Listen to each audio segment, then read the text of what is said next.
সম্মানিত বিদেশগামী ভাইরা, আপনি যে বইটা আমার এখানে দেখছেন, এখানে অভিবাসন নিয়ে অনেক কবিতা লেখা আছে। তার মধ্যে একটা কবিতা আপনাদেরকে আমি বলে শোনাচ্ছি, যেটা আপনাদের বিদেশ যাওয়ার ক্ষেত্রে অনেক বেশি কাজে লাগবে। কবিতার নাম হচ্ছে চাকরিতে বিদেশ। যদি হয় চাকরি নিয়ে যেতে বিদেশ, পাসপোর্ট করো নিজে, মানুষ সরকারি নির্দেশ। লাভ ক্ষতির করো হিসাব, নেও সৎ পরামর্শ, সঠিক সিদ্ধান্ত নেবে যদি হয় প্রাপ্তবয়স্ক। রেজিস্ট্রেশন ফিঙ্গার দিয়ে করো শুরুটা ডেমোতে। ডেমো মানে ওই যে ফিঙ্গার অফিস, রেজিস্ট্রেশন যেখানে করতে হয়।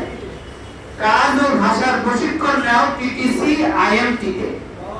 টিটিসি মানে যেটা এবং ওটা, আর আইএমটি মানে ইনস্টিটিউট অফ মেরিন টেকনোলজি।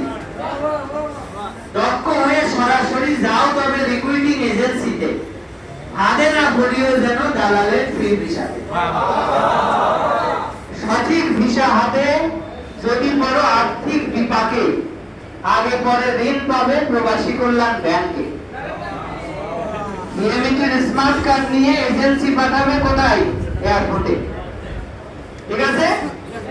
বৃত্তি ভাতা ও আর্থিক অনুদান পাবে কল্যাণ বোর্ডে।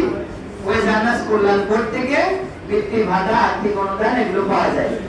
এবং থাকাকালীন প্রবাসে যদি আসে আপদ, এমবাসি পাশে রবে, সহসায় করবে নিরাপদ।